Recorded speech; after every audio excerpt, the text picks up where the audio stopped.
नमस्कार, विंध्या टाइम्स में आपका स्वागत है और आपके साथ मैं हूं आशुतोष तिवारी। रीवा में बेतहाशा बढ़ते हुए अपराध हर किसी को चिंता में डाल रहे हैं। कहीं गोली कांड की खबरें सामने आ रही हैं, कहीं हत्या, लूट, अपहरण, डकैती जैसी वारदातों की खबरें सामने आ रही हैं। वही एक खबर फिर से सामने आई है कि रीवा में कियोस्क संचालक को निशाना बनाया गया और चलती गाड़ी पर डंडे से हमला करके 3 लाख रुपए की लूट की गई।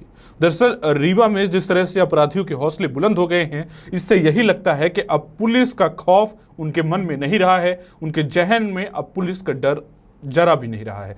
दरअसल जो पूरा मामला है, ये इसकी बात अगर करते हैं तो रीवा में बाइक से जा रहे कियोस्क संचालक पर डंडे से बदमाशों ने हमला कर दिया। संचालक के गिरते ही बदमाशों ने डंडे मारकर अधमरा कर दिया और फिर उसके बाद से 3 लाख रुपए भरा बैग लेकर फरार हो गए। ग्रामीणों की सूचना के बाद पुलिस पहुंची और सामुदायिक स्वास्थ्य केंद्र में गंगेऊ में भर्ती कराया। इसके बाद यहां गंभीर स्थिति देखते हुए मंगलवार की रात को एसजीएमएस में भर्ती कराया गया था।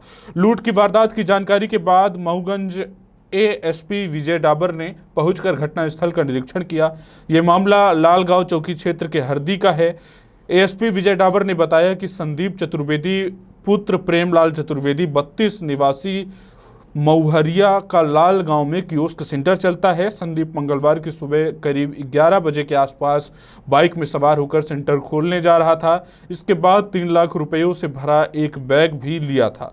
हरदी गांव पहुंचते ही पीछे से 2 बाइक सवार बदमाश पहुंचे, जिन्होंने चलती बाइक पर संदीप चतुर्वेदी पर डंडे से वार किए तो संदीप गिर गया। इसके बाद आरोपियों ने बेदम पिटाई की। जैसे ही संदीप लहूलुहान हो गया तो पैसे से भरा बैग लेकर बदमाश फरार हो गए। ये पूरी घटना जो है, ये पूरा वाकया अगर आप ध्यान देंगे, पिछले कई दिनों से जो रीवा में बेतहाशा अपराधों में वृद्धि हो रही है।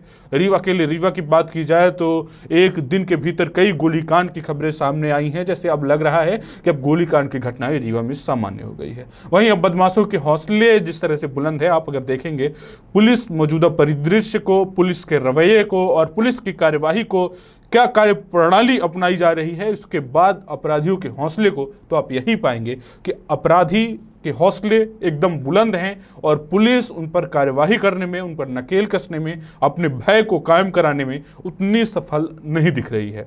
दरअसल पिछले दिनों जो रीवा पुलिस की जिस तरह से किरकिरी हुई है, यह किसी से छिपा नहीं है। शाहपुर थाना क्षेत्र अंतर्गत जब एक बस में एक युवती को पाया जाता है 2 युवक के साथ, तो उस मामले में पुलिस किस तरह से सख्ती दिखाती है और एक जो नगर सैनिक के रहते हैं जो पुलिसकर्मी रहते हैं, वो तत्काल उस युवती को बिना कपड़े के ही, उसे पूरा कपड़ा नहीं पहनने देते हैं और थाने तक ले जाते हैं। तो इस मामले पर पुलिस ने कितनी सक्रियता से कार्यवाही की। लेकिन सवाल यह है कि अगर किसी के हाथ में हथियार आता है तो वो हथियार उसे कहां से मिलता है? क्या उसके तार की जानकारी लगाना पुलिस का काम नहीं है? क्या पुलिस उन तमाम मोर्चों पर असफल साबित हो रही है जिन मोर्चों की पर ज्यादा काम करने की जरूरत है? आज जिस तरह के हालात रीवा में पैदा हो रहे हैं, आए दिन कहीं हत्या, लूट, अपहरण जैसी वारदात सामने आ रही है, इससे अब लगता है कि रीवा पुलिस सो रही है और अपराधी जग रहे हैं।